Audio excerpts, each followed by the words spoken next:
5 seconds to go. For Neiman for 3 for the win, and got it! Wilmus, a blast and a goal, and the Orioles win it! The front row, Zimnevsky down, and that's it! Armstrong is going to state. And here's a drive to left center field. Williams drifting over. He's got it! Park Center pulls off the upset.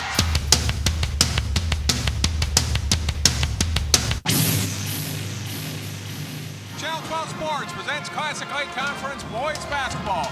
Tonight, a matchup between old rivals Armstrong and Hopkins. The Royals, the #1 team in the state right now in Class 4A. Good evening and welcome to Armstrong High School in Plymouth. John Jacobson along with Drew Keogh. And Drew, it's a little bit of a different Hopkins team this year, but year in and year out, Kenny Novak puts out good teams, and this team no exception. Yeah, every year they seem to do it with talent, and this year it's a well-balanced offense. When's the last time Hopkins wasn't considered one of the top teams in the state? This year they come out of the gates with 11 straight victories, and now they are the top team in Class 4A. Armstrong, a much different team than the one that went 22-7 and reached the state tournament last year, Drew.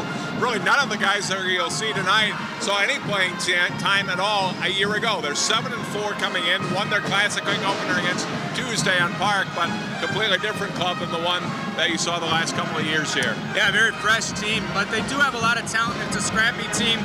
I remember Coach Greg Miller telling his team before they opened the season against Eden Prairie that they should know what it takes to be a winning team, as they've practiced against and played with one of the best teams in the entire state all last season. Tonight they have a chance to show that they can be a winning team. Let's look at our key players, starting with Hopkins, and they've got a very good talent line for the Henke family. It was Mitch Henke for 3 years, now Andrew Henke, a 2-year starter for Hopkins. Yeah, now it's his turn. He's a senior, second-year starter. He's going to the Air Force next year. Doesn't lead the team in points, but he is second in the team with 12 points per game. A powerful guard forward who's a good shooter from the wing, and he has the size to go down low and go up against smaller guards down low. And for Armstrong, Nick McKissack has kind of been their go-to guy so far this year. Yeah, he's a scrappy guard. He's very talented, quick. He likes to get down the lane, and if he's not dishing it, he's going up to the boards, and he's putting up a shot. He leads the team in free throws, shot attempts, and points. He's got a lot of points this year. Armstrong trying to break a 13-game losing streak against Hopkins. The Royals have been doing this against everybody. They have won 47 straight in the Classic Lake. We'll take a timeout and be back with our game. Hopkins and Armstrong in high school boys basketball in just a moment.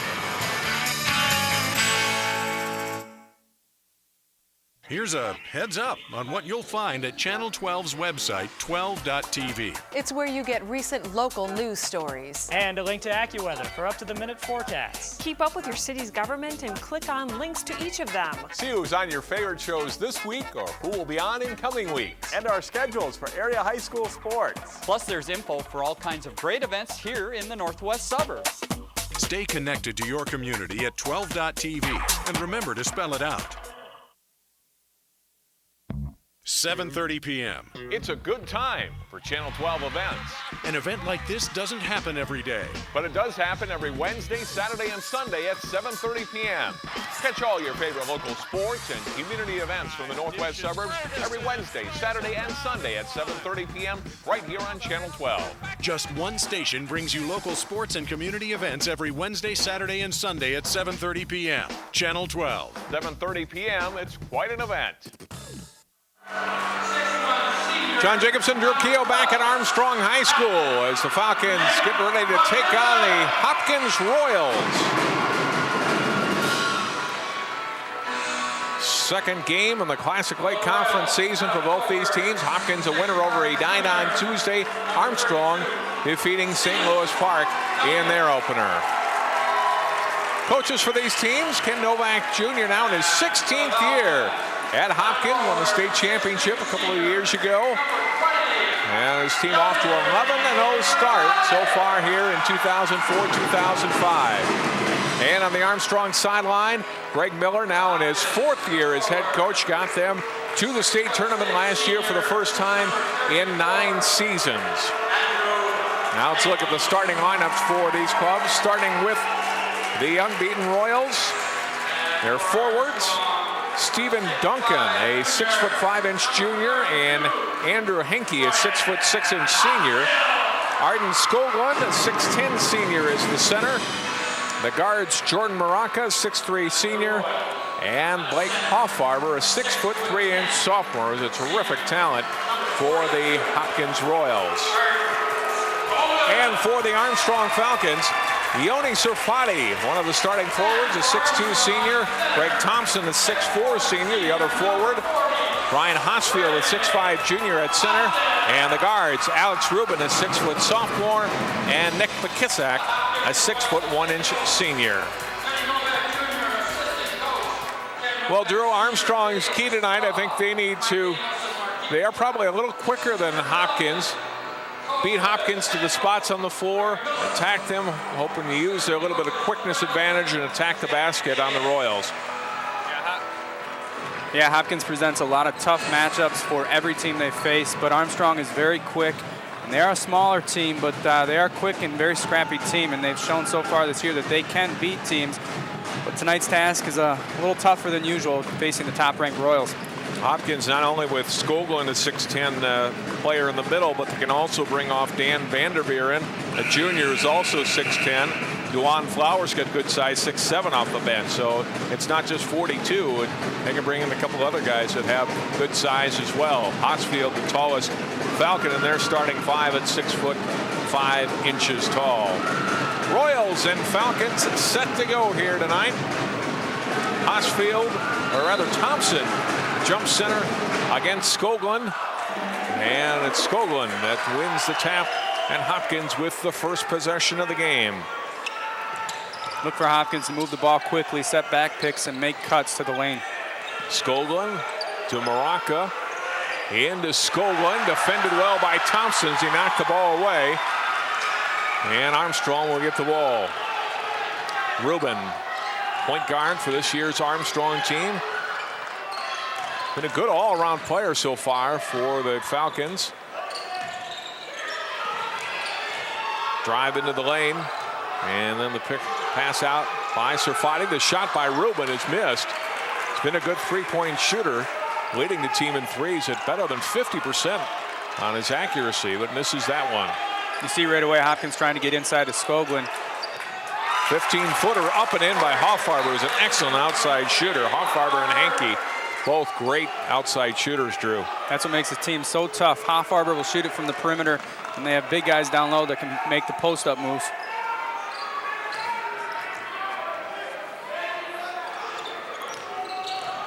Hopkins, their typical man-to-man defense with high pressure. Drive by Hosfield, the missed shot. Back to Hopkins. Skoglund. Now they go inside, up and in. Stephen Duncan with the basket, and he's fouled. So tough to match up. If it's not open on one side, they'll swing it around the perimeter and go inside on the other end. Foul is on Surfati as Duncan goes to the line. Pretty balanced scoring team. Hoffarber leading at 15.2 points per game, but Hankey and Skoglund each around 12, Duncan at 10, and then several other players between 4 and 6 points per game. This team tends to put a lot of points on the board, quick in transition, both offensive and defensive. Average about 72 points a game for the season, Hopkins has. Lead it here in the opening 2 minutes of play, up 4-0. Ball goes off the leg of McKissack, and the loose ball picked up by Hopkins. Back they come. Hankey pushing it ahead into the lane. Dish off, up and in. Quick timeout here for Armstrong. They got to get things together. Maybe some opening minute jitters here, but Hopkins is so quick to get that loose ball and push it up across midcourt, and then they have an odd man rush, and whoever's open is most likely going to make that layup for them. Look at it again. Look at the drive by Hankey. A nice little dish off to Hoffarber for 2. And the timeout by Greg Miller and the Falcons. They fall behind 6-0. Minute 56 into the game. Hopkins is a deep team, but their starting five will see a lot of action. And I mean, it's a tough team to match up with their height and their quickness. And Kenny Novak always makes sure that his team is quick to get that ball up court and look for that fast break opportunity. For many years as I've covered Hopkins basketball, Drew, it's not like they don't have a bench, but he likes to stick with 5 guys and doesn't go with a lot of guys on the bench. Look at their all-time record in the Classic Lake now, but 14 seasons of the conference, 13 seasons of the conference. 133 and 12, a 9-17 winning percentage. That is incredible. And there's the first Armstrong basket of the game, scored by McKissack. He made a nice backdoor cut there to get the layup and put Armstrong on the board, but Hopkins right away brings the ball up court. Hankey rebounding the missed three by Maraca. Hoffarber missed. Hankey rebounds, and he'll go up and in. 8-2 Royals.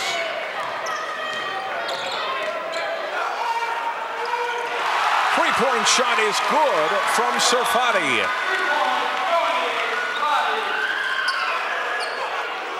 Skoglund off the hands of Hankey and out of bounds. Uncharacteristic turnover for Hopkins there. Usually they're pretty good with the ball and don't turn it over that often in every game. Skoglund out, and Dan Vanderveeren, the 6'10 junior, replaces him. And you see the pass from McKissack to Serfati for the three. Nice crowd on hand, despite the frigid weather. And I was really surprised. I thought that the weather would keep people home tonight, but it really had a good turnout. And traditionally, these two teams have brought a lot of fans to the game, and even on a cold night, they have turned out here. Vanderveeren got it to fall. Looked like it was going to spin out, but it falls in for the big junior. Rubin working against Maraca. It's inside him, picks up the dribble. Bwin is 42 now into the game for Armstrong as Serfati drives and scores. Now Yoni with 5 points, of Armstrong's 7 so far. And Maraca can't handle the cross-court pass from Hankey. Armstrong has shown a lot of guts here going inside against the big guys for Hopkins, and Serfati did a good job there. He's much smaller than them, but he was able to get the basket. And that one off the hands of McKissack. Can't save it. Skoglund will come back in for Hopkins. And they'll go dunk and a rest. They just keep rotating those big guys in and out and in and out. They keep them fresh. Joe Weber, a 6-foot junior, number 30, in for Armstrong. Middle guard Hoffarber, who brings it into the front court. Skoglund to Hankey, left side. We get a foul away from the basketball. Yeah, maybe not a foul if we get a little blood on Weber. Or, excuse me, on Hosfield. Oh yeah, I didn't see got a little cut around his right eye, so he is going to go to the training room to get that taken care of. I didn't see what happened. I think he maybe caught an elbow on the pick on the backside there. It definitely didn't show any side effects of it. He wanted to keep playing. That lob over the head of Skoglund from Vanderveeren, so turnover for Hopkins again. Armstrong doing a good job keeping their poise after they got down big early on. They're right back in this game. Trailing by 3, Rubin. Baseline left. Rolls out for Serfati. Skoglund the rebound. They get it quickly to the front court to Hankey. Dishes it off. Maraca missed the shot, got in too far and missed it. Thompson lets it go out of bounds. It is off Hopkins. Looks like Maraca had a good opportunity, but he just fumbled the ball as he started to go up, and then everything fell apart, and quick turnover. Rubin will walk it up for the Falcons. Armstrong trying to slow the pace down in this game, it looks like. This is Bwin with it. His pass knocked away by Hankey, and Rubin gets it back for the Falcons. Finds the open player, Weber. Shot off the baseline, not good, and rebounded by Hoffarber. He'll push it up left side. Maraca looked at the three, now dishes back. Hankey open for the three. That comes up short.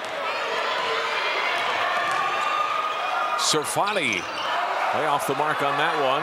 Hankey ahead to Skoglund. Skoglund's driving and scores. So tough to defend. The 6'10" guy who gets down the court quick and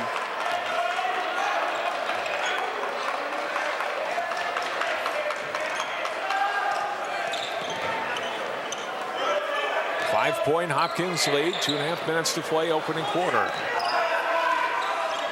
Bewan's pass picked off by Hoffarber. He'll launch the three, way off the mark. He's not afraid to shoot it, and he will keep shooting that. He'll eventually start hitting those. Ruben Bewan drives. Vanderveer, the bigger player in front of him, goes back out. 3-point shot from Weber misses, and Vanderveer rebounds. Outlet to Hoffarber near midcourt. Back to Vanderveer. Left wing. Henke will lob it in, and a good play defensively by Bewan to come and knock the ball away from Skoglund. Great display of backside help there for Armstrong. Weber missing, and get a foul on Thompson. Didn't really allow Henke a spot to grab the rebound to come down with it. An up and down game, just exactly what we expected. Hopkins gets the ball, they bring it up, and Armstrong is staying with them early on here.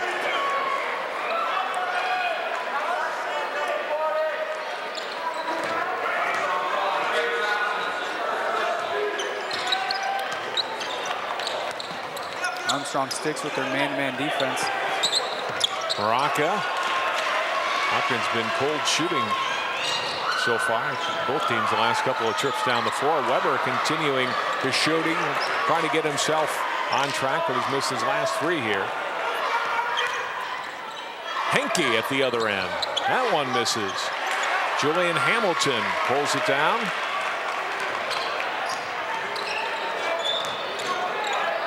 Hamilton in the game for Armstrong.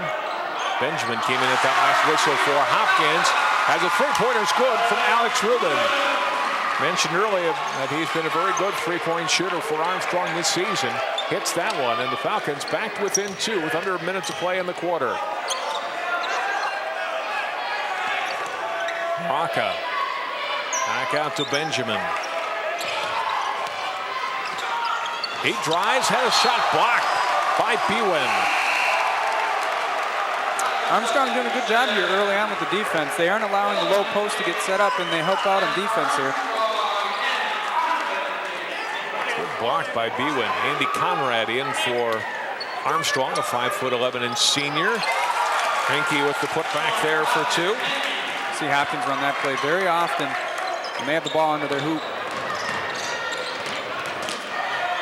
Drive to the basket, and Conrad is fouled. They'll go to the line to shoot two.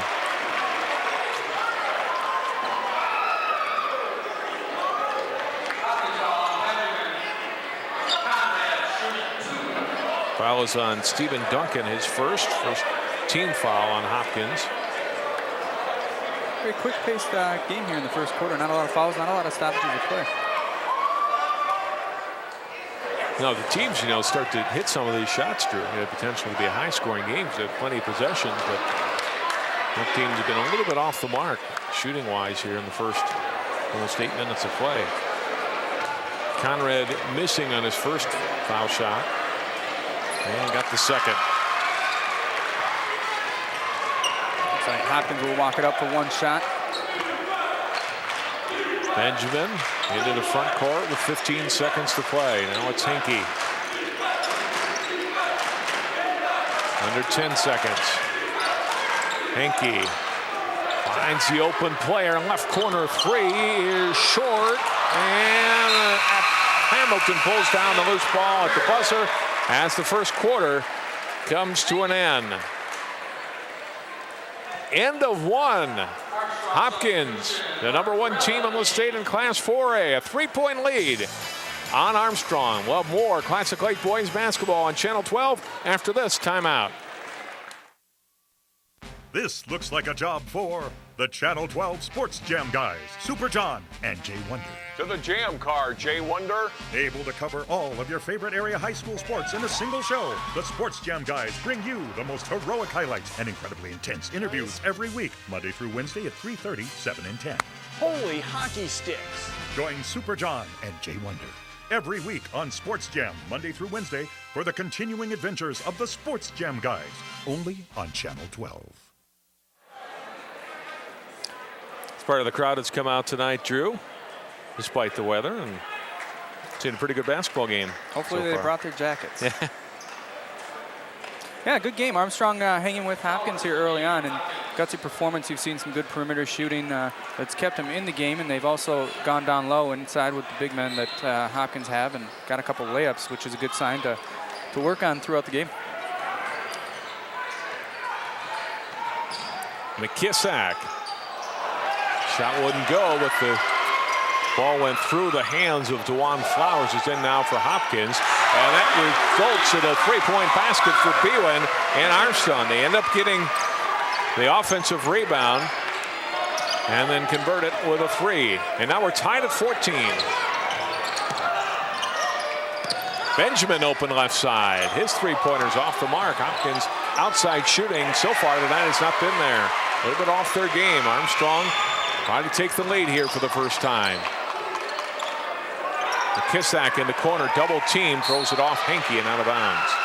Smart play when you're trapped in the corner by two guys that are both taller than you with their arms up. Good decision, throw it off the leg.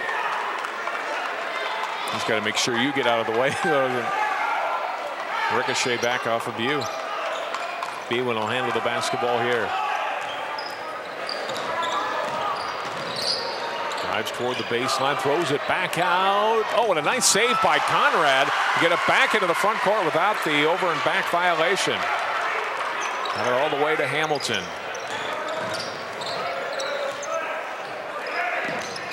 Bewan into the lane, takes it all the way, and it comes off. And off of Flowers and out. Andrew Henke sneaking out for a fast break opportunity there, but Armstrong kept the ball in the end, and they're showing a great deal of hustle here early on. That's what's going to get them a victory tonight. If they're able to pull this out, it'll definitely be their hustle. Well, this is one thing that Coach Miller told us before the season. Said this team will work hard. Do they have as much talent as team last year? No, but they work very hard, and they're a very coachable group of kids. And right now they're in the lead. That ball out of bounds. Hopkins turnover, back over to Armstrong. Not typical Hopkins here. A lot of turnovers early on. A lot of loose balls that they aren't able to get. Floor burns are usually a good sign for Hopkins, and they're not getting the loose balls. Duncan and Vanderveeren both back in for Hopkins.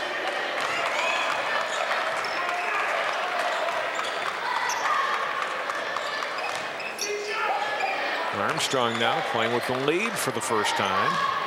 Weber's pass knocked away. Off of Duncan and out. Rubin back in, replacing Conrad for Armstrong.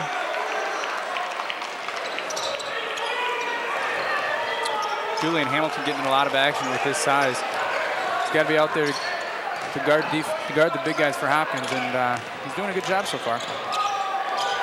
Drive into the lane by McKissack. Miss. Hamilton shot blocked by Vanderveeren. We had a couple of 6'10" guys inside. That will happen from time to time. That three-point shot is good from Yoni Sofati, who's had a big first half. 10 points for him, including 2 threes. Hopkins looks a little off their game tonight.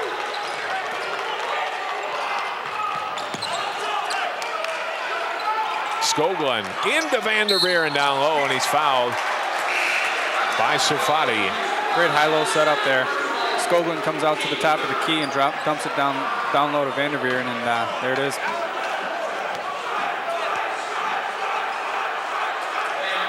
Perfectly executed.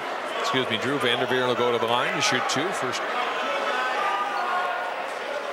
two-shot foul against Armstrong tonight, sending Vanderveeren to the line.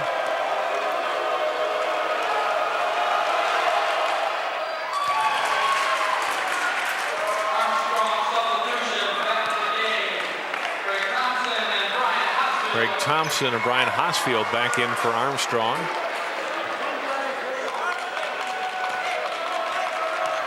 People still keep coming in. It's almost a full house here.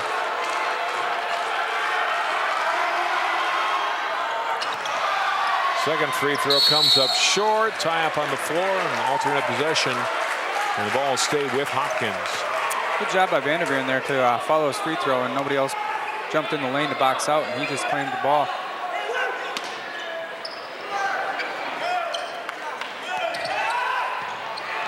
That one way off the mark from Hoffarber. Another tie-up.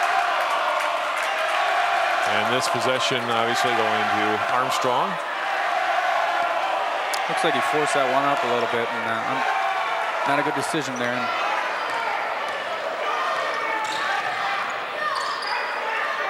They have been a pretty good shooting team, and still plenty of time for that to happen, but not happening so far for Hopkins tonight as Rubin pops in another three. Armstrong by 7.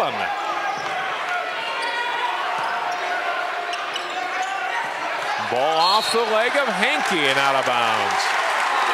This Armstrong team is a very streaky shooting team, but once they start making their shots, they might open this lead up here. Under 5 minutes to go in the half. Armstrong by 7.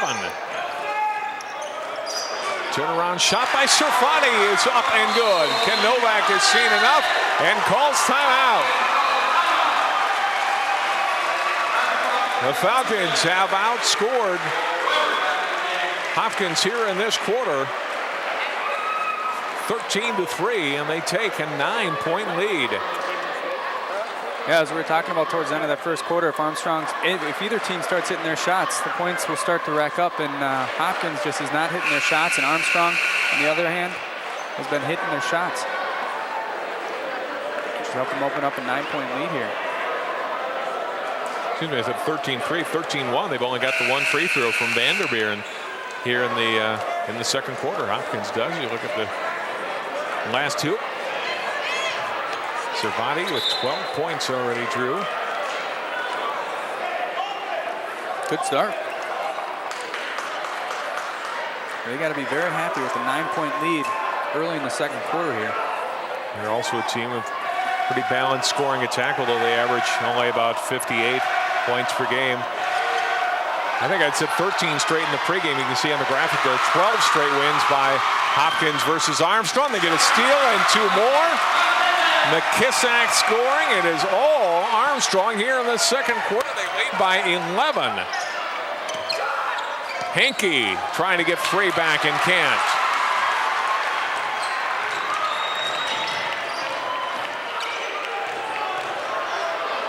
When you start to feel it too, don't you, if you're an offensive player?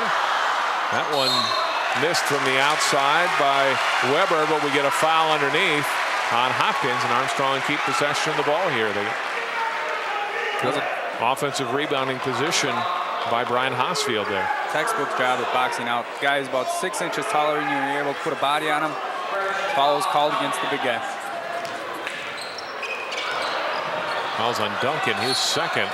And the ball go over to Hopkins. Kenny not looking very happy after that turnover right out of that timeout. He calls a timeout, draws up a play, and they turn it over, and quick layup for Armstrong. That ball off of Thompson and out. Armstrong comes out with a little 3-quarter press. Skolin missing from the corner. Back come the Falcons. McKissack had it knocked away. Back out. 3-point shot off the mark from Weber. Another offensive rebound, though, for Armstrong. McKissack scores. 13-point Armstrong lead. Wow. Very impressive showing by Armstrong here. Skolin's pass out of bounds. He was expecting Hoffarber in a different spot than where the ball ended up. And another timeout by Ken Novak. Calling his second timeout in about a minute. Things are just not going their way. Armstrong showing a lot of different defenses here. Help defense. They just came out with a 3-quarter court press. Led to a turnover on Hopkins, and things are going as good as you can imagine for Armstrong at this point of the game. Well, he said, you know, I think we're going to be a better team by the end of the year. Despite them being 11-0 and #1 team in the state, he says they've got some work to do, and you know they have not shown a strong performance tonight. And Armstrong has played very well, and so I mean, it kind of goes hand in hand. Falcons playing well, and Hopkins a little bit off their game in this one too. Hopkins a handful of turnovers already in this quarter, and still only that one free throw to show for the second quarter, while Armstrong's been on fire here. And when they miss, they continue to get the offensive rebound. And there you see the scoring so far this quarter. Falcons really taking it to the Royals, trying to lay in 2 more, and they do, plus a foul. No basket, and they call an offensive foul on Bwin. Good position there on Morocco. Able to draw the offensive foul. First foul on Carter Bwin. Still, it's Armstrong by 13. I think what Hopkins is going to try and do here is forget about the outside game and try and get it down low and get what's got them to where they are right now. Hoffarber's shot, not good. They get a foul from behind on Skoglund.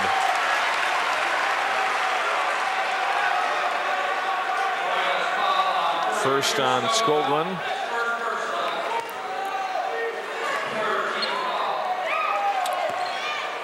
Greg Miller's team couldn't imagine a better situation than they're in right now. #1 team comes into their gym, packed house, and they're up 13 with 2:45 in the second quarter. Well, and I think this, if they can win, this would be a huge confidence builder for this team. Like I said, that is pretty young and really no varsity experience to speak of coming into the season. Now they played 11 games already, but this would be as big as any. Hopkins getting the board off the missed shot by Rubin. Morocco for 3. They are just ice cold from the perimeter. And get a foul on Armstrong as Skoglund got the ball. Yeah, this would be a huge victory for either team early in the season in the conference. With Cooper already with his loss already in the season. Fouls on Hosfield, his first, team's 5th. And there's number 6, who's Duncan is fouled, and they'll go to the line to shoot 2. Yeah, it looks like what Hopkins is going to try and do is get that ball down low in the post and make those layups that they have been missing early on, and hopefully get some fouls involved in there too. Typically a good free throw shooting team. Fouls on McKissack. That's his first.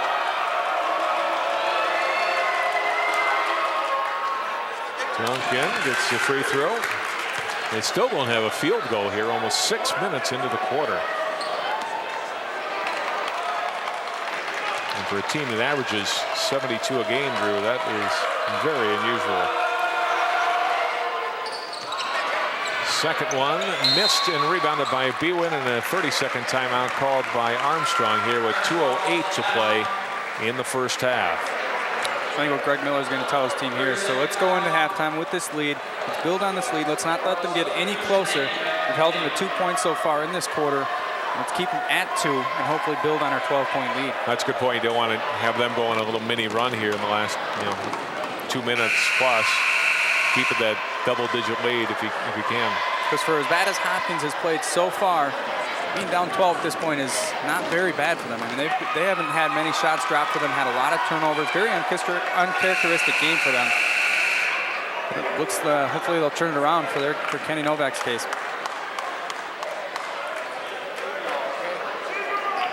Bwin will inbound for Armstrong.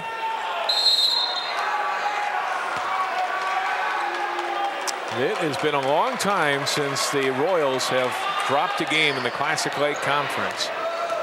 4 years ago, next week, easier for me to read the graphics. January 19th, 01 against St. Louis Park. That was their only conference loss that year. They've gone unbeaten each of the last 3 seasons. A lot of big games between these two teams and a lot of history between the programs. I saw a guy tonight who played in a lot of those big games, John Bryant from Armstrong. Shot up and in for Duncan. Good pass down low, and Duncan converting. Bryant went on to play in a Final Four at the University of Wisconsin, of course, just a few years ago, and now helps out some coaching with Armstrong. And he predicted an upset tonight. Oh, what's he going to say? And traveling called on the baseline drive by McKissack. Just as we were talking about, this is what Greg Miller did not want. He did not want Hopkins to get back in this in the second quarter as they headed into halftime. They have their starting 5 out there, and they're cutting into that lead. Andy Conrad back in, a minute 10 to go. 10-point game. Morocco on top, Skoglund. Duncan will kick it back out. Henke's three-pointer is good. First three-pointer made by Hopkins tonight, and now the lead is suddenly 7. Ball knocked away by Hoffarber. Skoglund, and into the front court comes Duncan. Henke for 3. That one is short. Ball knocked around. Morocco gets it, kicks it back out. Henke will try another 3. That's way short, and Rubin rebounds with 30 seconds to go. Driving and a little bit out of control, but off Hopkins player. And Armstrong fortunate to keep possession of the ball there. Hopkins right back in it, just in a flash. 30 seconds ago, they were down by 12, and now they're down by 7. They had what, 2-3 cracks there to make it 4.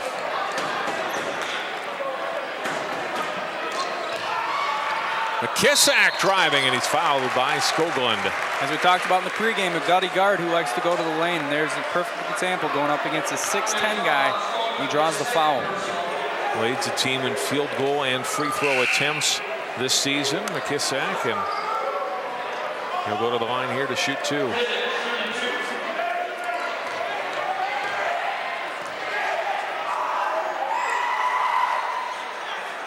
First one up and in. Thompson in, and Bewan out for Armstrong.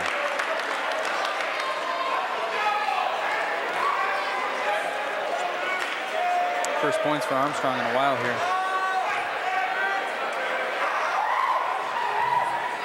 Big free throws. Got them both. 30-21. 1 possession left for Hopkins. Hoffarber to Morocco to Skoglund. Down low is Duncan. Won't get it to go, but he will go to the line to shoot 2. Half-court trap there left McKissack on an island. He didn't know if he was to guard Henke or if he was to go after Duncan. He chose to go after Duncan just a step late. Second foul on McKissack. Duncan's 1 of 3 from the line tonight.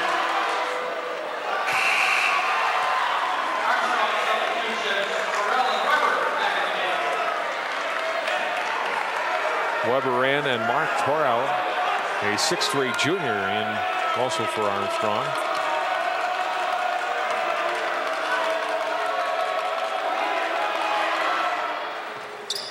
Missed them both. Skoglund rebounds, and he's fouled. Tough spot to be in. Tough spot. 6'10 guy up against. He's on your back. You got to just push him out and hope you don't get called for a foul. Fouls on Hosfield. That's his second. Now Skoglund to the line for 2.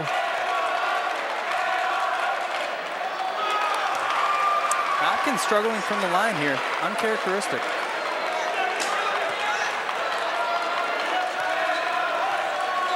They're just 2 of 8 from the line so far tonight. Make it 3 for 9 as Skoglund gets the second. 8-point game. 1 shot left for Armstrong. Missed by Terrell, and 3-pointer at the buzzer comes up short as the first half comes to an end. But Armstrong with a lead on the #1 team in the state in Class 4A. Greg Miller's club leading at 30-22 halfway through. Let's take time out. We'll be back and look at first half highlights and numbers, and then the second half of play. You're watching Classic Lake Conference Boys Basketball on Channel 12 Sports.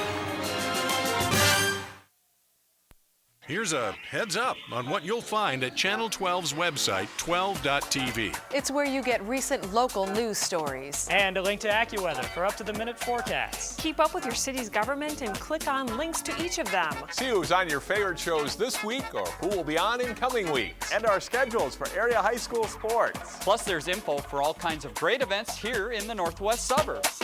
Stay connected to your community at 12.tv. And remember to spell it out. Maybe we don't need to tell you, because you know Channel 12 is community television. That's right. Every day when you watch us, you see your community in action here in the Northwest suburbs. The big game at your high school, the local business down the block, a new development in your city, or what happened in the day's news.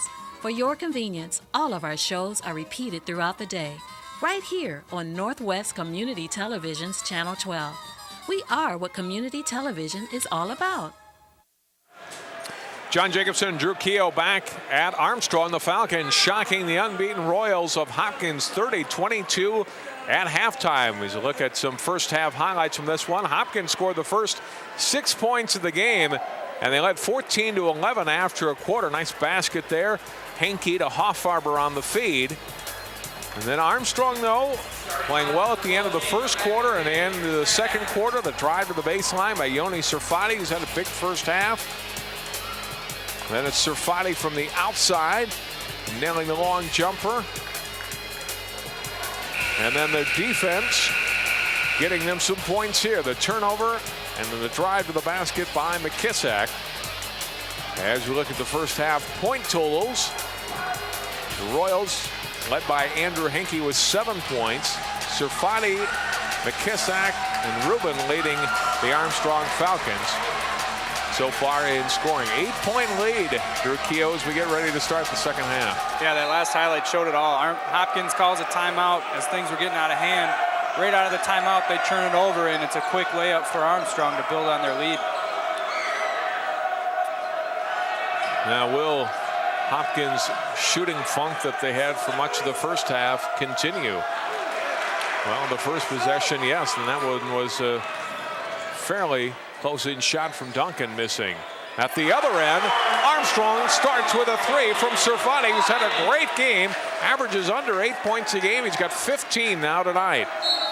Duncan is fouled by Hosfield, and that'll be 3 on Brian Hosfield. Serfati chose a very good night to come out and shine. Yeah, he did. He's hitting all his shots here. After that first quarter where shots were not falling, he's starting to hit. Big shot after big shot. Duncan fouled again, and again it's Hosfield. You see Hopkins trying to, I'm sorry, go ahead. As I say, similar type foul that hadn't allowed the offensive player to kind of come down with the ball. Hosfield's been at the end both times here on these 2 quick fouls, and now he's got to go to the bench with 4. Yeah, you see Hopkins trying to set up their inside game right away. They've drawn 2 quick fouls. So 6'6" senior Julian Hamilton and his hair checked back into the lineup.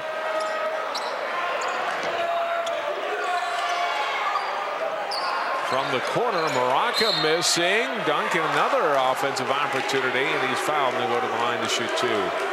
Shots not falling from the outside for Hopkins, and that's showing it's being a very big problem for them because they have to force the ball inside.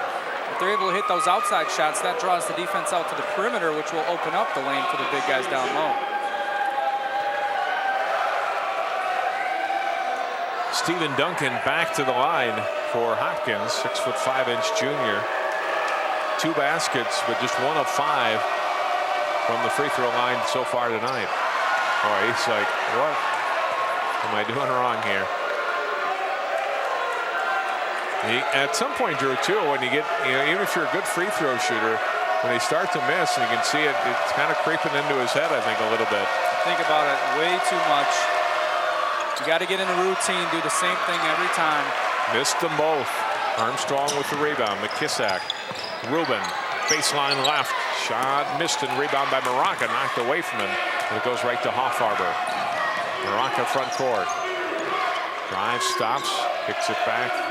Out Skoglund and back outside to Duncan. His shot missed.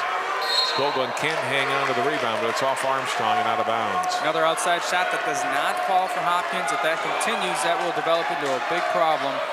They'll be forced to stay down low, and shots have not been falling down there either because the defense is able to collapse. Hoffarber. Cross to Moraka to Henke and back to Hoffarber. Skoglund.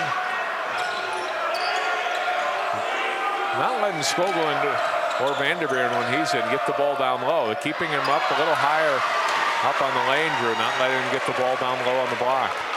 You can sense it from the fans for Hopkins here. Things just are not right. Shots are not dropping. They're not able to get the ball around the perimeter and into the inside like they usually do. I think it's a credit to Armstrong's great defense down low where they're collapsing and getting 3 guys in that lane, shutting down all the passing lanes that Hopkins is usually able to find. Armstrong turning it over there. And here's Vanderveer and back in as Moraka goes out. So for Hopkins, you have 6'5", 6'10", 6'10", and 6'7" out there. Up and in. A 2-point shot from Stephen Duncan. He and Henke lead Hopkins so far with 7 points. Still, it's Armstrong leading by 9. Under 6 minutes to go here in the third quarter. Now the steal by Hoffarber, trying to get the quick outlet pass to Henke. Didn't put it in a good spot and came right back to Armstrong. Serfati has had a big game now on both ends. The forehand knocked out of his hands, and here's Henke coming back the other way for Hopkins. Off for Skoglund, up and in. Beautiful pass by Andrew Henke. Comes out on the fast break, hesitates at the perimeter. Looks like he's going to go in for the layup and finds Skoglund breaking down the lane, who makes the layup. Armstrong takes timeout. Hopkins doing just what they need to. Come out of the halftime, making shots down low and establish that down low game.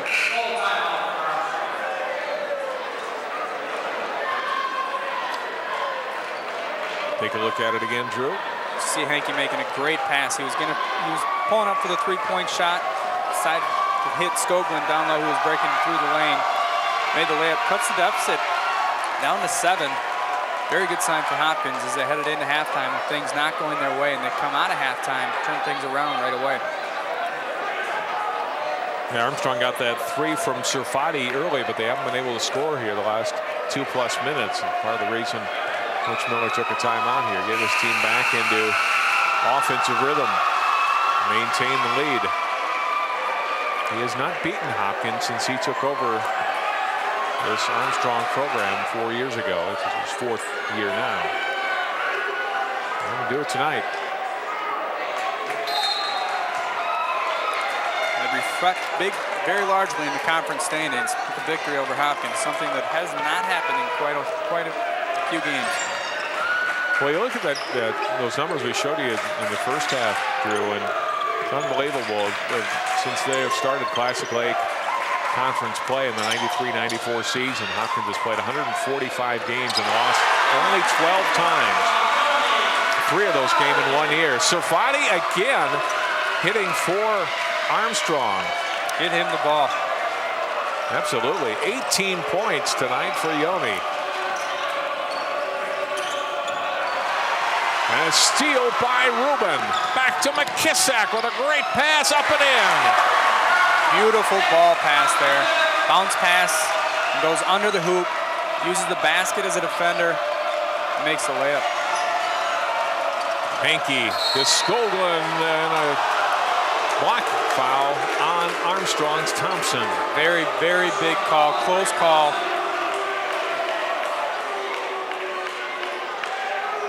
He is not happy about the call. That would have been Skoglund's 3rd foul instead. Instead, it's 3 on Thompson. Burnell Benjamin, 6-foot senior, number 12, is into the lineup again for Hopkins. Saw a couple minutes in the first half and not played here in the second. That one's off the hand of Serfati and out. Hopkins again with that big front line, 6'10", 6'10", and Henke at 6'6" at the wing. Hoffarber's been kept pretty quiet so far this game.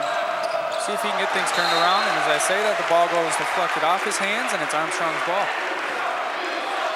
Hoffarber coming into the game averaging better than 15 points. Had 4 in the first quarter, but has not scored since. Had an older brother, Adam, who was a point guard on that state tournament team a couple of years ago for Hopkins. 3 seasons ago. That one rims out for Bwin. Andrew Henke ahead into the front court. Foot on the line. Benjamin, offensive rebound, and puts it in. 38-28. Armstrong still holding this good lead. Had that little run by Hopkins late in the first half, but Armstrong withstood that. And still up by 10 here. We're over halfway through the third quarter. Serfani driving among the trees, and he's called for traveling. Yeah, he entered that lane, and he was going to put the layup there, but he saw those arms up, and he tried to sneak in another step, but he got caught. Joe Weber back in for Hopkins or Armstrong. You see the travel there.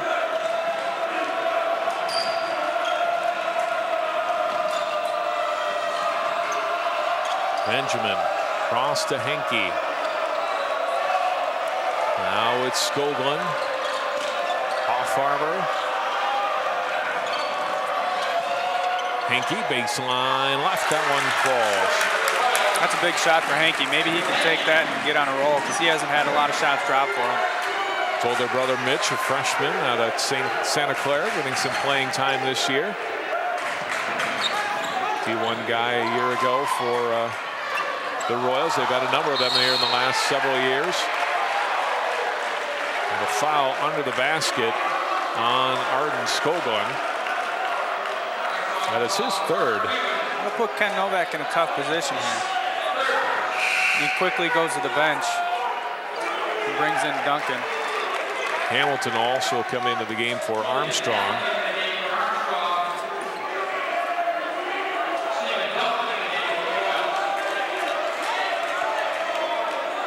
I think Armstrong has to stay away from forcing shots and realize they have an 8-point lead at this time, and don't force anything. Let their plays go and take what they get.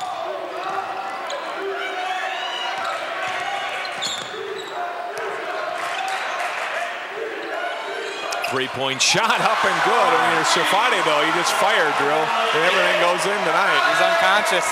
This is a great night for the senior.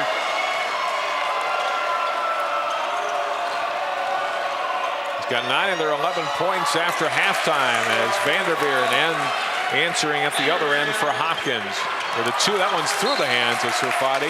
I think he was about to shoot that. Yeah, I was going to say he was eyeing up another 3. He was definitely going to shoot that one. Yep. Why not?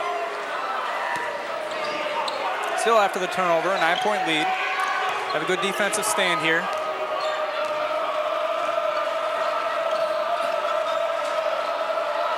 Henke takes a skip pass from Hoffarber. Back across to Duncan. Vanderveer in a little trouble with it, but finds the cutter Henke to the basket for 2. Nice backdoor cut after those skip passes across the court. Henke then cuts down the lane and wide open. And now Hopkins is pulled back to within 7 again. They haven't gotten any closer than that since midway through the second quarter, and Armstrong had that big run to open things up in quarter number 2. Drive through the lane by Weber, and Armstrong lucky to keep possession. Weber left corner. Benjamin right on him. Ball knocked away from Hamilton. Vanderveer gets it off for Henke. Henke off for Hoffarber, up and in, and a basket, and a foul, and the basket will count. I thought for a moment they're going to call charge there, but it is a defensive foul. The basket will count. And Hopkins is back to within 5.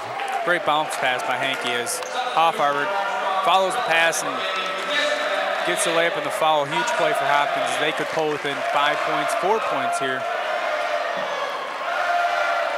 Fouls on Hamilton. That's his first.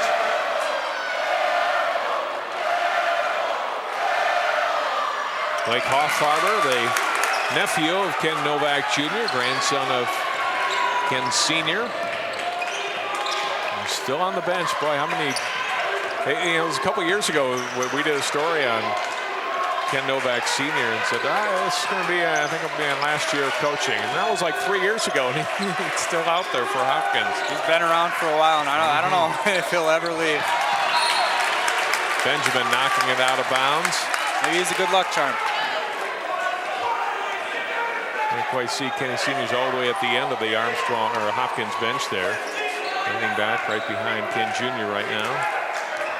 Under a minute to play here in the third quarter. Armstrong with possession of the basketball. They're up by 4. It's as close as Hopkins has been in a long time, though. McKissack missing, and Henke rebounds for Hopkins.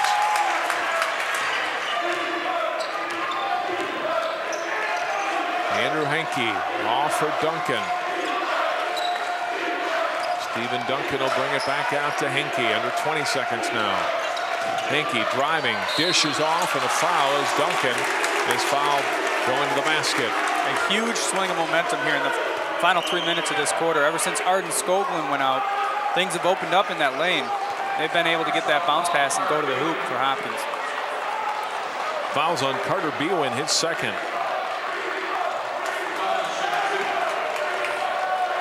That's the 6th team foul the second half on Armstrong. Just one whistled against Hopkins on Skoglund here in the second half. Everybody giving Duncan congratulations there. After his remember what he did. Yeah. He has to remember what he did that time. He missed 6 of his first 7, knocks that one down. Hopkins back to within 3.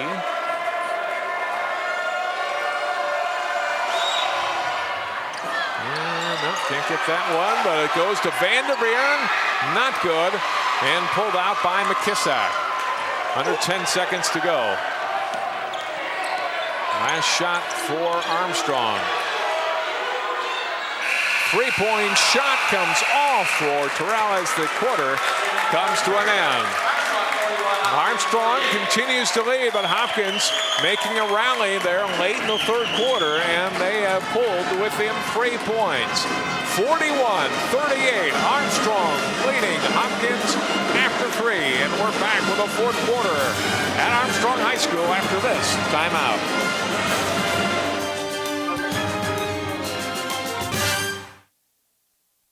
Just down the block or around the corner or on the other side of town, there's a new business or maybe even an older business you've heard about and want to know more. Community Journal takes you inside to find out what makes these local businesses tick and what they have to offer you. We also discover what some truly interesting people are up to around your neighborhood and take a closer look at what's happening with your city, plus lots of great stuff happening about town. So tune in and join me, Dave Kaiser, on Community Journal every day at 8, 12:30, and 6 p.m. Greg Miller and the Falcons up on the Royals of Hopkins by 3 after 3 quarters of play. Hopkins able to get some baskets through in that quarter. Not so much from the outside, but finding the cutters going to the basket and able to get a couple of layups that way. Making that extra pass turned out to be very crucial for Hopkins towards the end of that quarter, and I think Greg Miller was just happy to get out of that quarter with the lead still. Almost a turnover there for the Falcons. Quickly moving the ball around in this possession. McKissack drive. Shot comes up short, out of bounds. Still Armstrong ball. I think if Armstrong wants to pull this one out, they're going to have to stick with what's got them this 3-point lead in the fourth quarter and make those mid-range shots, make the 3-point shots. Don't try and force it down low because they're too big down low for it. Weber, 3-point shot missed. Hoffarmer quickly ahead. Henke will fire one up. Comes out. Skoglund trying to foul it up with a dunk. Another tip up, not good. The second one does go down. Greg Miller is irate. There was not a foul called on the over the back there. He came charging down the lane, that's for sure. Arden Skoglund, no foul called. 1-point game. Rubin is fouled by Benjamin. He's still steamed about the non-call. Something to notice here, it's only the second foul on Hopkins. I don't think Greg Miller is very happy about that foul not being called over the back.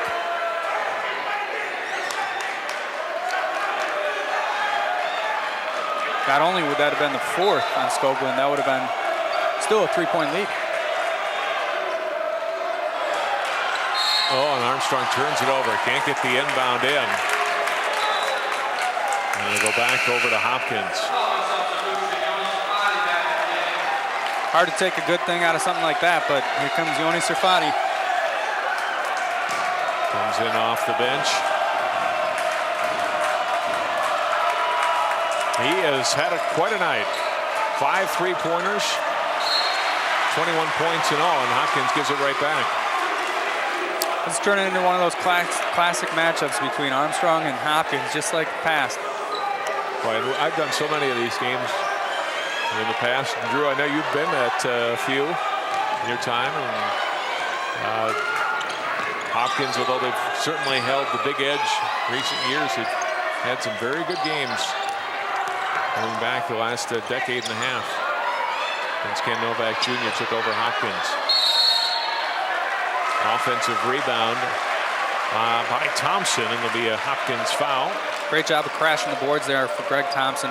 Keeping the ball alive for Armstrong and drawing a foul. Fouls on Benjamin. That's his third now. And you see him, 12 coming in, committing the foul. From the corner, Alex Rubens, 3 spins out, ball tipped around. And Hoffarber gets it ahead to Henke. And Henke dribbles it. Nope, it's off of Serfati now.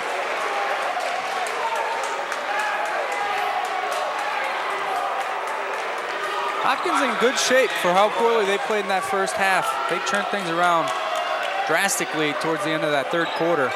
They are in very good shape right now. Chance to take the lead in this possession. Moraka, baseline drive, kicks it off. Skoglund is fouled. Thompson didn't really have much of a choice. Skoglund would have gone in to probably dunk it, so make him earn 2 points from the free throw line instead. You notice Hopkins making that extra pass here to get to the big guy. And they've been doing that for the past 7 minutes, and it's been working quite a bit. First free throw is good, and Arden Skoglund has tied the game up.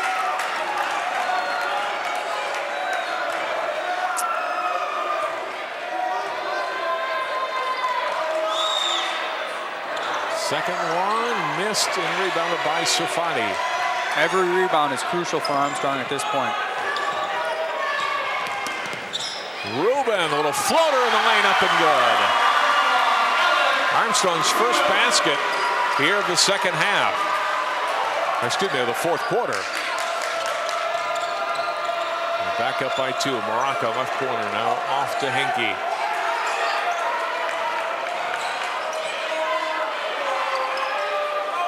Benjamin. Skoglund out at the high post. Back to Benjamin.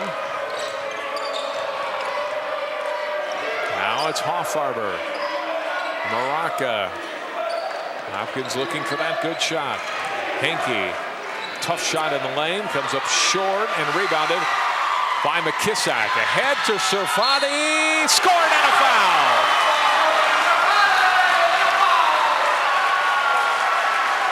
We might have to personally send him a copy of this tape tonight's game. He is having one heck of a game.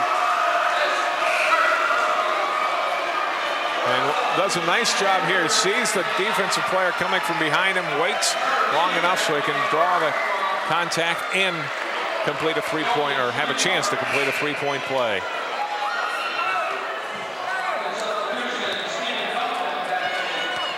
Serfati, the one guy I guess you'd call a veteran. He saw a few minutes last season for the Armstrong team that won Region 5 and went on to the state tournament. But largely, like we'd said at the top, this is a team that has a very, very, very little varsity experience. He's the one guy that did see a few minutes last year. And what a game he's having tonight. 24 points. Armstrong with the last 5 points now, and they lead by 5. Getting down to crunch time now. Hopkins has to make a move if they want to get back to the lead. Benjamin. Handed off to Henke, across to Duncan. Free throw line to Benjamin, left wing. Good defense by Armstrong, Drew. They're not giving Hopkins real good looks here, and denying some of those backdoor cuts as they do right there as Serfati steps in and keeps the ball from getting to Duncan. Great defense there. Help defense, cut off the passing lane and got a steal. Rubin misses the jumper. It's out of bounds, and Hopkins basketball. see the stitches there showing how much this game means to these guys.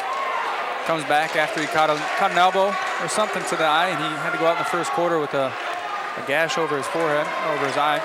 Hosfield playing with 4 fouls for Armstrong.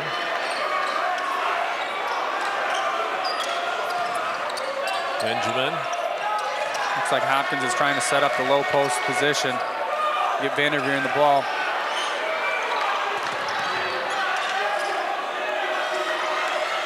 We go back to 1999 to find the last time Armstrong beat Hopkins in boys basketball. Vanderveer trying to not let that happen tonight, scoring 2 there for the Royals. 4 minutes and change here to go in the fourth quarter. Falcons lead it by 3. Rubin for Serfati, why not? This one won't go. And Bwin can't keep it alive. Turnover, Hopkins basketball.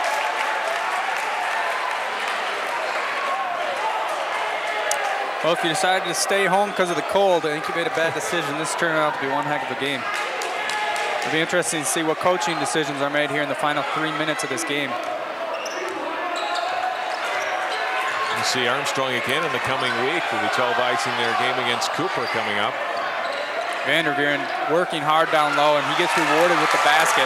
Duncan with the pass, Vanderveer in the hoop, and it's back to a 1-point game. 3.5 minutes to go. McKissack, and a blocking foul on Hoffarber. Went a little aggressively defensively.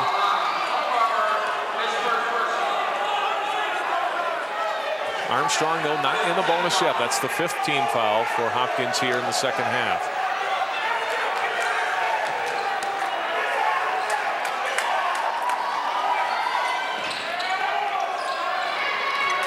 At this point, every possession becomes crucial for each team.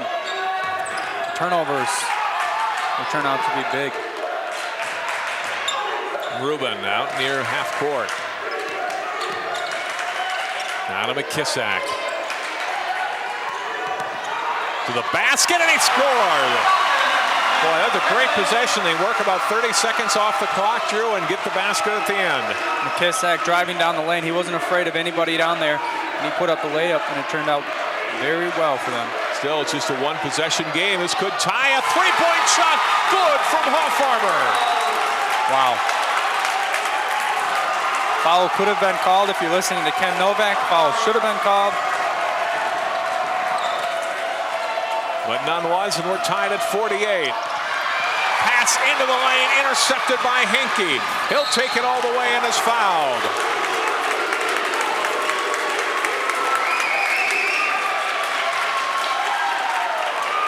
Andrew Henke got out in front of the pack there, and it's probably a good choice to decide to foul him. Don't give up the easy bucket.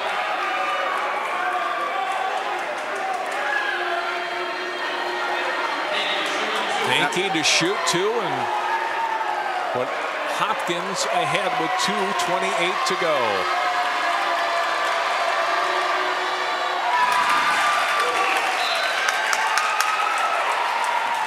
Skoglund in, Vanderveer out for Hopkins. You know, that was a great shift for Vanderveer, and he was working extremely hard down low, got that low post a couple times, and got Hopkins right back in this game. Gave him some big minutes off the bench. Henke is 1 out of 2. Skoglund rebounds and then had the ball stripped away. And then a timeout called by Armstrong before they can get the fast break. Ooh, that could have ended up as a basket for Armstrong, but they got the timeout as soon as they got possession. Coach laughing a little bit, thinking I might have just put myself in a bad position, but still, Skoglund brings that ball down low. You should not do that if you're a big guy, especially if you're 6'10", and anybody else in the court, your opponent is no taller than 6'5". Keep that ball up there and go right back up with it. That's what allowed Armstrong to get the quick steal. Armstrong just 1 timeout left with 2:25 to go here in the fourth. They trail now for the first time in a long time, by 1 point. Crowd sensing it. They're having a good time.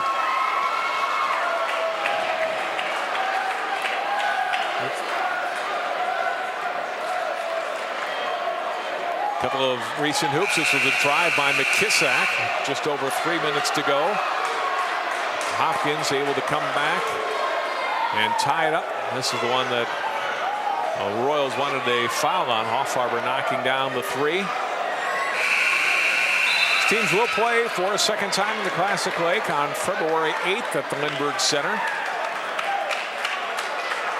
They have in some years been in the same section. They are not in the same section anymore. Hopkins in Section 2, Class 4A, and Armstrong remains in 5-4A, which is extremely tough this year.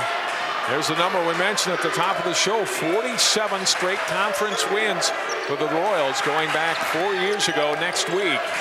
Trying to make it 48, and this will be as difficult as any of the 47 in the streak so far. But Skoglund comes up with a big steal at the defensive end for Hopkins. Off of Duncan, and Armstrong gets it right back as Bwin comes up with a steal for Armstrong. So they trade possessions. Armstrong ball under 2 minutes to go. Down by 1. Armstrong spreading the court out here, hopefully finding a backdoor cut. Rubin dishing off. Serfati for 3. 26 points, and Armstrong is up by 2. Knock away by McKissack. It's still Hopkins ball with 1:31 to go. And Hopkins will take a full timeout. Literally the 6th man over there helping Armstrong out in a loose ball. 6th man after that big 3-point shot. He is on fire tonight, having a great game. This must be one of his brightest memories so far in his career. Absolutely. 6 made 3-pointers by Serfati in the game tonight. He had a guy right in his face too, Drew. Henke, his 6'7" guy, coming out on him. Yeah, excuse me, I said 26 points a moment ago. It's 27 for Serfati tonight. You might need every one of them. Still just a 2-point game. Crucial part of the game, minute 30. I mean, shots have been falling for both teams. Turnovers, loose balls. I think it will come down to a final shot either way for whatever team it is.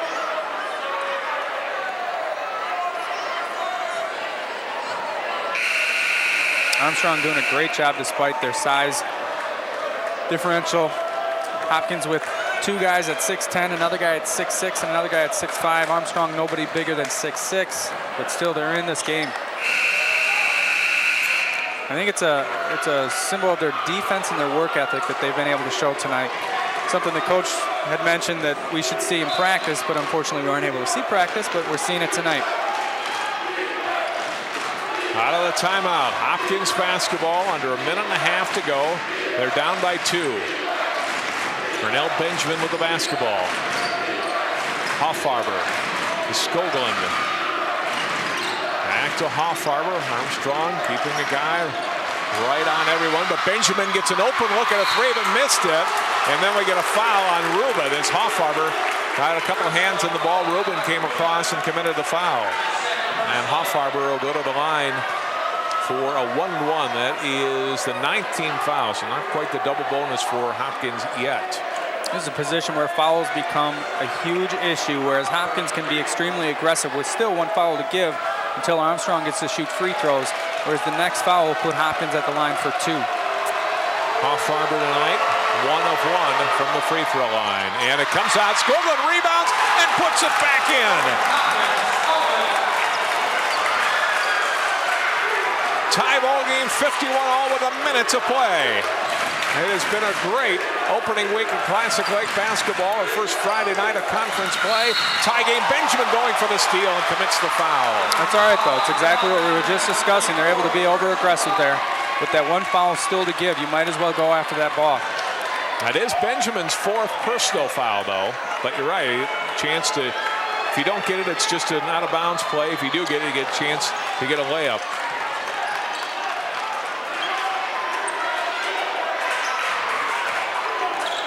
.45 seconds to go in the game. Hosfield out high with the dribble. Out across to Bwin, under 40 seconds. Bwin turning, finds the cutter. McKissack off his leg, and Hoffarber has it for Hopkins. Ahead into the front court to Skoglund. Now to Benjamin. 25 seconds. Henke driving to the basket, missed the shot, and rebounded by Bwin. McKissack and Armstrong will take timeout with 11.4 seconds to go.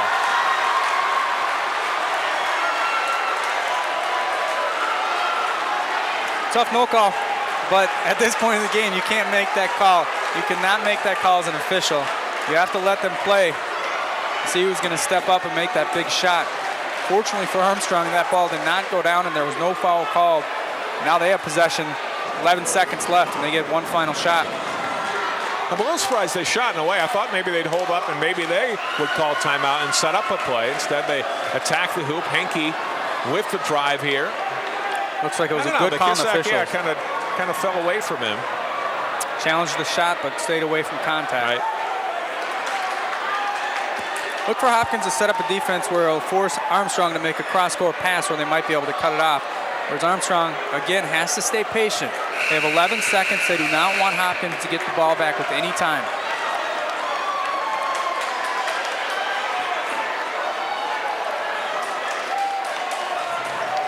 They'll inbound in the backcourt. 11.4 seconds to play.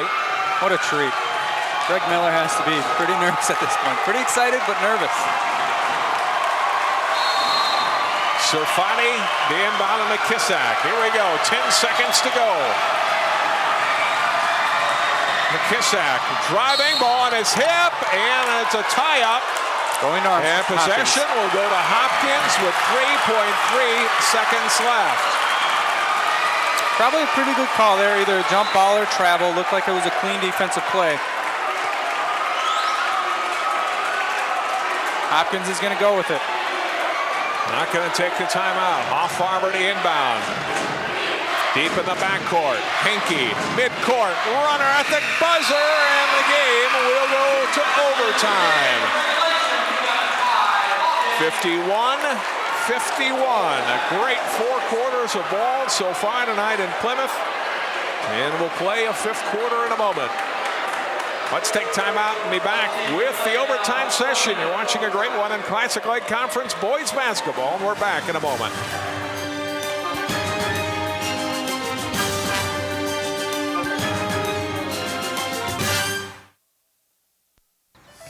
What's so rewarding for me is just getting the information out there for people. Ann Gallagher talks about Northwest cities. Whether it's upcoming street repairs or city celebrations, Northwest Cities is a great place to find out what's going on. It's unique. It's about your community. It keeps you informed and hopefully gets you involved.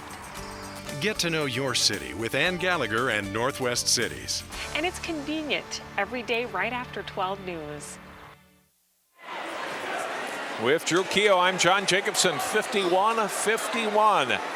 Hopkins and Armstrong locked up after 4 quarters and headed Drew to overtime. Wow, what a treat. What a treat. Armstrong looked to be in control the first half, and then 3rd quarter things started to slip out of control at the end of the 3rd quarter. Hopkins back and forth in the 4th quarter. Wow, great game. And we'll have the jump ball again to start the overtime period.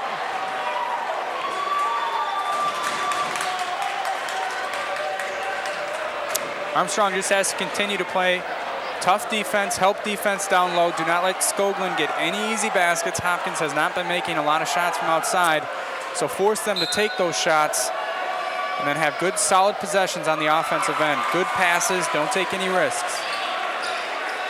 Whereas Hopkins wants to get it down low. Skoglund winning the tap. Hopkins first possession of overtime. 4 minutes on the board to start OT. Benjamin has got the 4 fouls. Driving is Hoffarber. Got a good look. Missed the shot. Skoglund's follow-up also not good.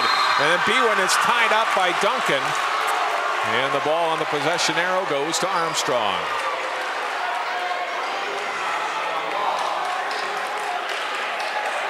Not a bad offensive possession. The shot did not fall, but Armstrong, good defense. Bring it down court and run their offense. Look to spread it out and find a good pass. Rubin fell down, able to keep possession, getting the pass off to Serfati. Benjamin gets the steal for Hopkins. Henke is fouled.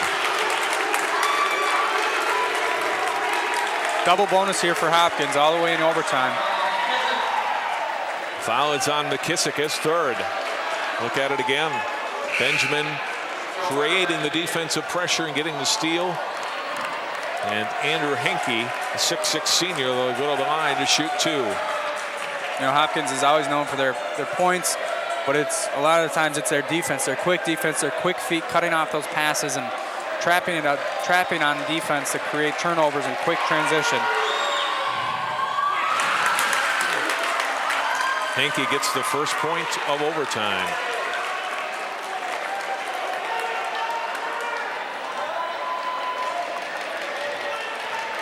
Joe Weber has come back in for Armstrong as Henke hits them both. 2-point Hopkins lead. Hopkins picks up man-to-man full court. Keep pressure on that ball. Bwin driving. Glass, not good. Rebound and blocked by Skoglund as he blocks the shot of Hosfield. Kenny asking for him to slow it down, but Hopkins continues to push it. Skoglund called for an offensive foul. That's his 4th. He can't believe it. Maybe leaned in a little bit on Hosfield. And Armstrong gets the call. That would have been the 5th on Hosfield. Instead, the 4th on Skoglund. Good defense, good feet. Ball knocked away by Skoglund and can come up with the steal. Defensively out on Bwin.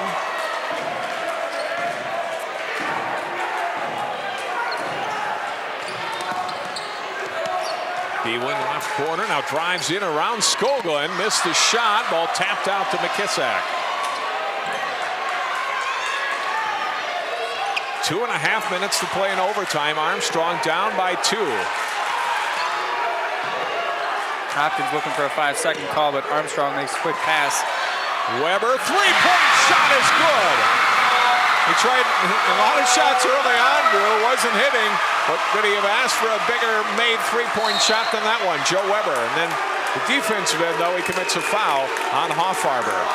He lost his balance there and just got a little out of control, and referee saw the whole play develop. Yeah, he's feeling it here. He has missed a few shots, but might as well make that one. Nobody happier than him. Hoffarber to the line for 2.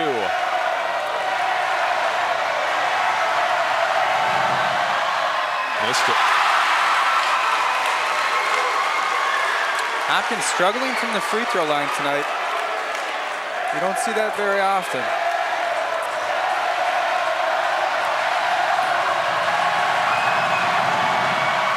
Second one is good.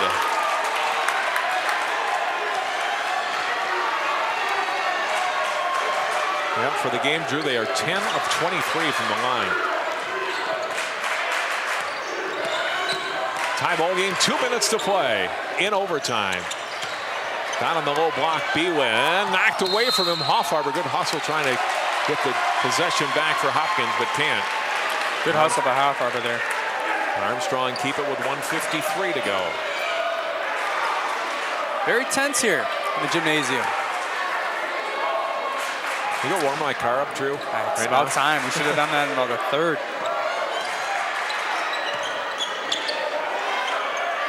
Rubin, right side to Weber. On the block to Hosfield. Trying to go under Skoglund. Can't do so. And then the pass intercepted by Hoffarber.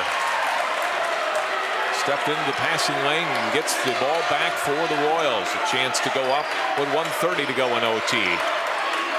Duncan to Benjamin. And try and get the ball down low to Skoglund or Duncan. Hoffarber and knocked away. Ball on the floor. Duncan gets tied up. Hopkins ball. I think the referees know this is a pretty big game too, by the way. They're making these calls. They're making sure everybody knows which way the ball goes. Saw Bwin come in and almost get the steal for Armstrong. One good thing to come out of this, Drew. Armstrong gets the arrow back on the possession. Again, any foul on Armstrong, double bonus. Skoglund trying to get Hopkins into the lead and can't. Oh, Hopkins thought that could have been a travel, and perhaps it could have been on Serfati. Rubin. Skoglund out on the perimeter, guarding on defense. Right on top of Bwin. Impressive for a big man. 45 seconds to go in OT. Serfati. Heggie defensively on him. Getting it off for McKissack. Off for Bwin. Serfati, double team, goes back out, didn't force the shot, and Armstrong takes timeout with 28.3 seconds to go. They're trying to keep number 20 from launching another three. Yeah, and Kenny Novak's hoping for some kind of call, a travel, a double dribble. He's not getting anything, and I think what Armstrong's going to do here, spread the court out, make sure they don't get a 5-second call against them, and hold the ball for the last shot.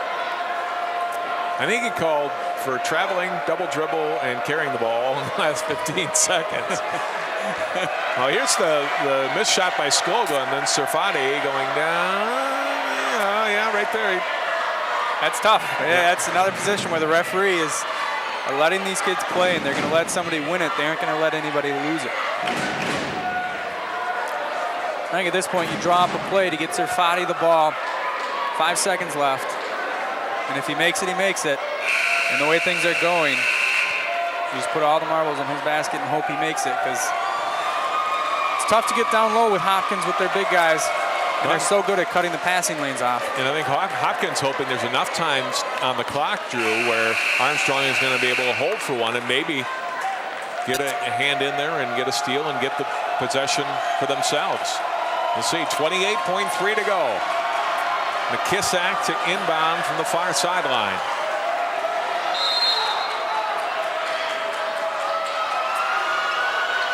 Rubin with 25 seconds to go. Weber with the big three a few minutes ago. Under 20 seconds. In the corner, Hausfield. Try and keep the ball out of the corners at this point. Under 10 seconds to go now. Driving Rubin. Hausfield for three. Missed it. Follow up, not good. Skoglund rebounds, and we are going to go to double overtime. That would have counted, actually, for Benjamin, but it ricochets off the backboard, and it'll go to a second OT. I don't know what else to say. Wow. I mean, this is unbelievable. Armstrong continues to show their guts and their pride, and they keep sticking with Hopkins shot after shot. We'll see if we've got another 4 minutes left in us. Go to second overtime. We take time out. You're watching Classic Lake Conference boys basketball on Channel 12.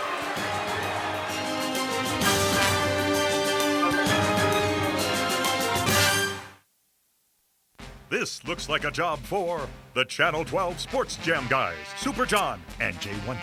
To the jam car, Jay Wonder. Able to cover all of your favorite area high school sports in a single show. The Sports Jam guys bring you the most heroic highlights and incredibly intense interviews every week, Monday through Wednesday at 3:30, 7 and 10. Holy hockey sticks. Join Super John and Jay Wonder every week on Sports Jam, Monday through Wednesday, for the continuing adventures of the Sports Jam guys, only on Channel 12. John Jacobson, Drew Keough back. Each team scoring 3 points in that first overtime. But no more. We go to overtime number 2. Well, if for some reason you left this game, I don't think it was a good decision. I don't think, by the looks of it, a lot of people did leave this game. Maybe some went out to start their car, like we mentioned earlier, because hopefully it'll be maybe warming up by that time. But we head into second overtime. A great game so far. Coleman wins his third tap of the night. Here we go, overtime 2. Benjamin, Hoffaber, Skoglund, Henke, and Duncan out on the floor for Hopkins. McKissack, Rubin, Hausfield, Bwin, and Serfati for Armstrong. Skoglund turning, missed a shot, tapped up by Hoffarmer, not good. To get another try, and he's fouled. Hopkins did a nice job there spreading the court out. They got Skoglund on the matchup they wanted to, but it was good help defense for Armstrong. And Hoffarmer there for the rebound.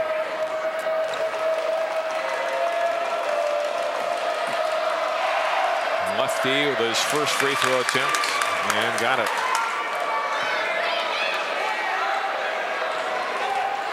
At some point, you have to set the nerves aside and just let your emotions go. And I think whatever team comes out on top will be able to do that. Despite a couple of misses early, Hoffarber probably their best foul shooter, and he calmly knocked down both of those. Hopkins gets the first points of the second overtime. Serfati, ball knocked away and stolen by Hoffarber, who comes up with a big defensive play now. Up 2, Hopkins is going to be patient again, try and get Skoglund on the matchup. Benjamin into Duncan, stripped, and he will go to the line for 2. Big free throws here for Duncan. Fouls on Serfati, his third. Vanderveeren getting ready to check back in for Hopkins.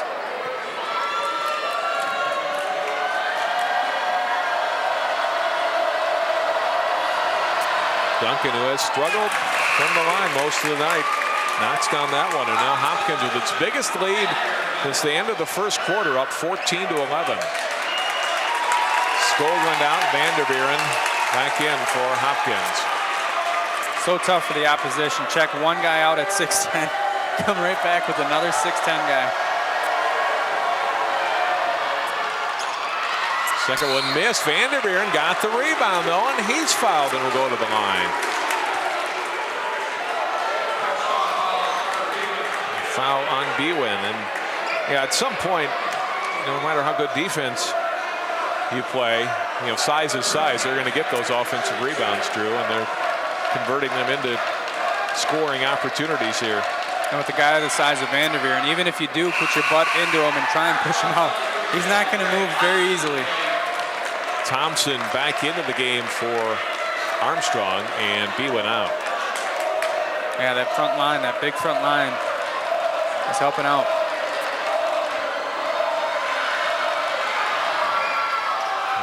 Missed both free throws though, and then we're going to get a foul on Duncan coming up on the back of Thompson. That is exactly what Armstrong needs to do every single shot. Hopkins puts the ball up. Just turn around, mark a man, and push him out. And then let the referee take care of the rest. That was a perfect job of boxing out. Gives Armstrong a chance to put some points without any more time going off the clock.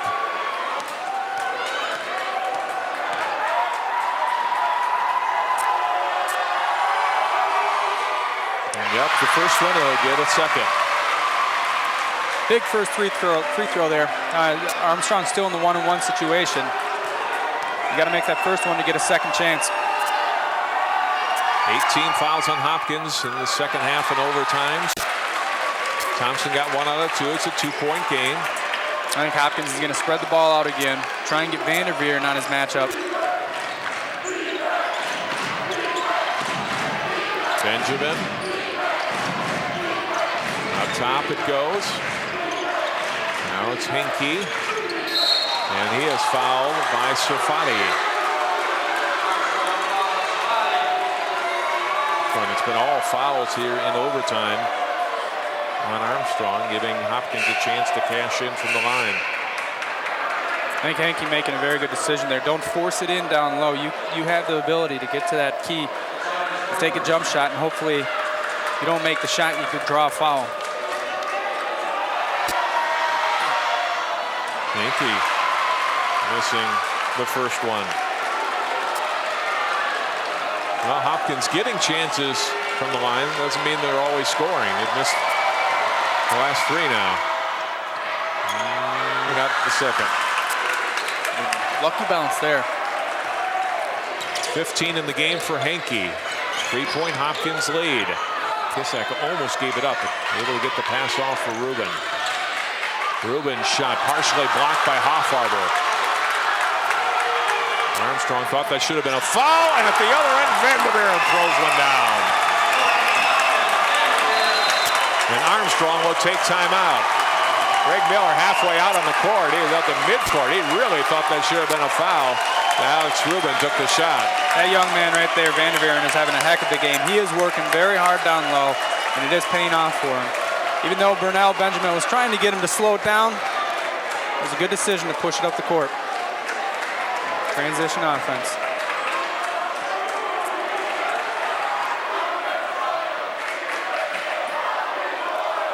So 60-55 Hopkins with 2:12 to go here in the second overtime. Here's the missed shot a moment ago. So it looked like maybe, I don't know. It's hard to tell exactly from that angle, but maybe then Hoffarber got on the shooting hand of Rubin. Watch the right elbow. Yeah.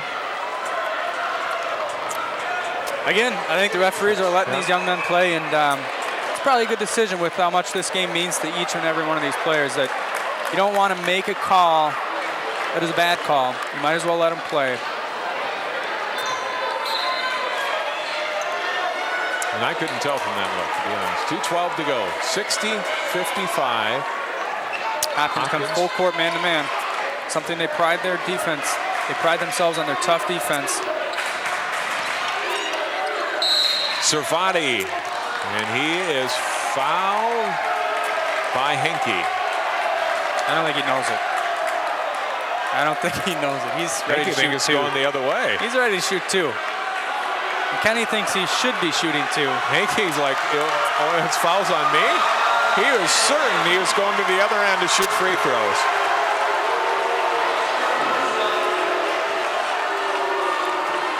Kenny has to control himself here. But Senior is pushing him out there. He's giving him a little nudge, saying, make your case.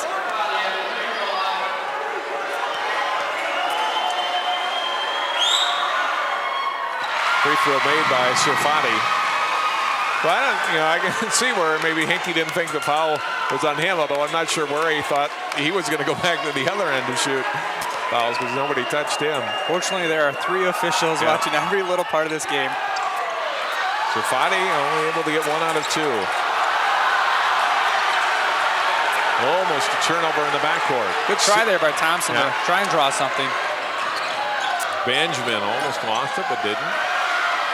From the corner, Hoffarber hits a big three-pointer. He is a great outside shooter. It's not shown it for much of the night, but he nails a big 3 there. And now it's Hopkins by 7.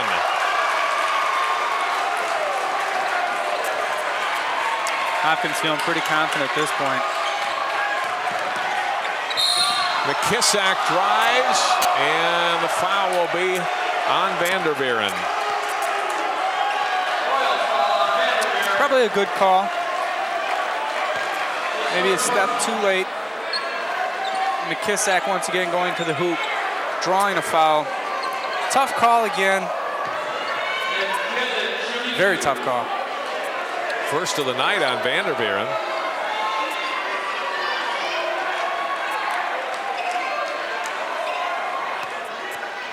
Greg Miller getting the bench ready to bring in 2 subs. Trailing 7 points at this point of the game. Something big needs to happen for Armstrong to get back into this game. You got to hit the free throws too. Every point counts. Skoglund in for Vanderveeren. Bierwin rather in for Thompson. And Conrad getting set to check in for Armstrong for McKissack. Missed them both, and it's rebounded by Duncan. Hopkins looks like they might pull this one out after trailing almost all night. Skoglund, right corner. Draws the double team.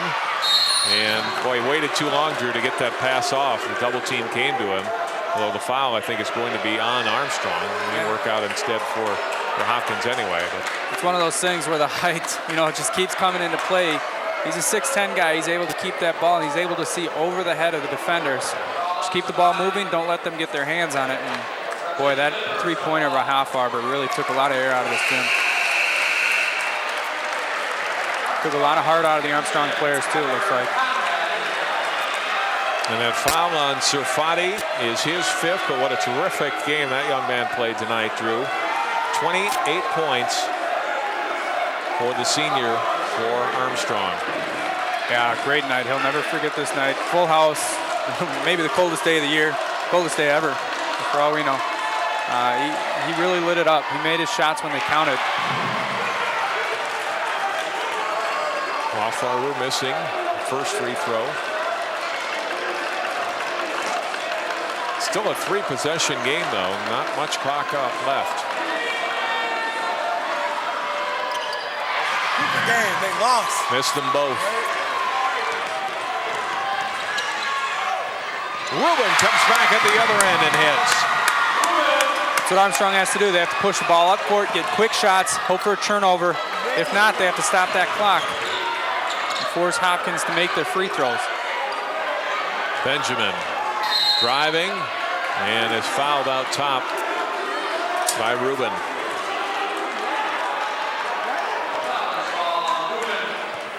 Five-point game, 59.9 seconds to go. Yeah, and again, it goes back to free throws, whether or not Hopkins can make them, Drew. Yeah, things have been churning towards Hopkins' way, and the way things have been going, I would expect them to start making their free throws, but they still have to do it.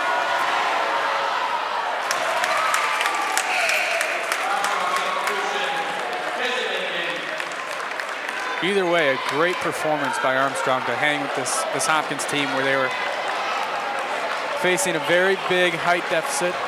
Armstrong able to play tough, help defense down low, and Benjamin got them both. In the game, Hopkins still under 50% from the line. Well, it may still be enough. They're up by 7. Bwin's three-point shot from the top of the key missed, rebounded by Benjamin in the corner. Hanky looking for an outlet pass. He really wanted that pass. He wanted to knock one down at the other end. He really wanted to send these people home unhappy, but either way, Hopkins showed their guts, and it was a great game. There's still 49 seconds, but a very steep uphill for Armstrong if they want to pull this one out. Benjamin will go back to the line. He's made both of his free throws tonight, so it hasn't been him failing from the line. Yeah, I think Kenny's going to have to send every one of these players to the free throw line, shot after shot. The way he runs practice, I would not be surprised, Hopkins, a big game next Saturday afternoon, a top 10 matchup, top 5 matchup they'll play at Patrick Henry on the 22nd. 9-point game. 45 seconds to go in the second overtime. Rubin, three-pointer, it's good. They're not going down without a fight. No. They are not leaving this gym without a fight. Still just a 2-possession game as Skoglund's fouled by McKissack. Good sign of sportsmanship there, even though the foul was called there. No words exchanged, saying good foul on both sides. Skoglund tonight 2 of 4 from the free throw line.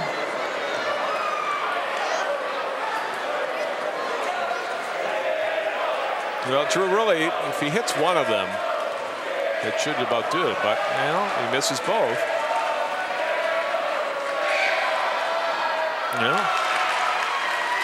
Nobody's leaving yet. We're getting their coats on, but nobody's leaving. I think Benjamin's trying to say, you think I can sneak in here and shoot these for you?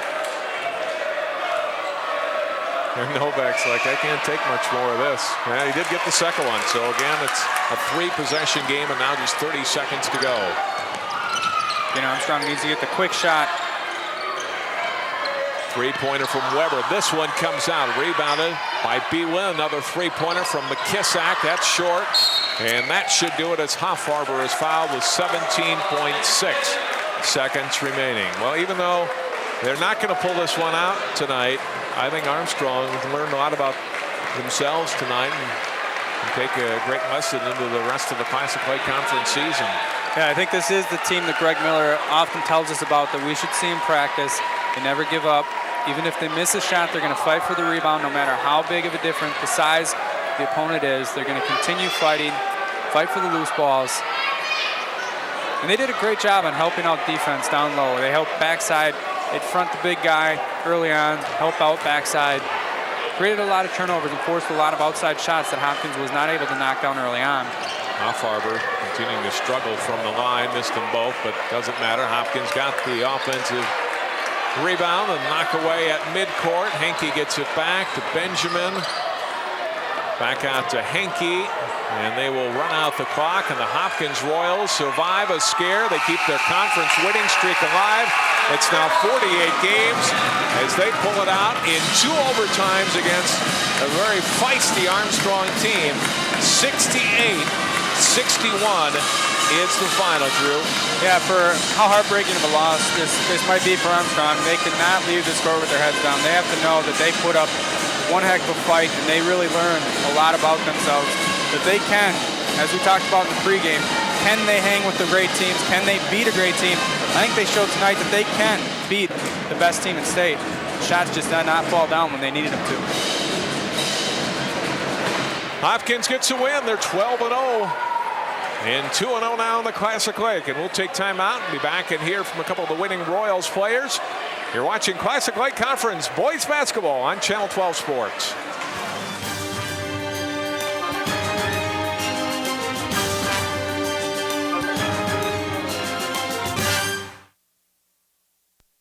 You're watching Channel 12. Sorry to interrupt, but I've got great news. Put an iWatch 12 window cling on your car and win prizes from Broadway Pizza in Robbinsdale and the Grand Rios Indoor Water Park Hotel of Brooklyn Park. Experience the twists and turns of Minnesota's largest indoor water park. The Grand Rios Hotel also has restaurants, banquet facilities, and a huge arcade.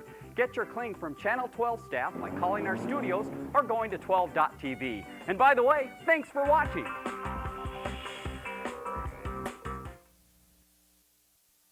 .12 News is an easy way to get information. They replay their broadcasts when it's convenient for you, and they will always be honest and fair in their reporting and do a great job covering cities like Plymouth. And you don't get a lot of the other news media that'll come and talk about the good things going on in the communities.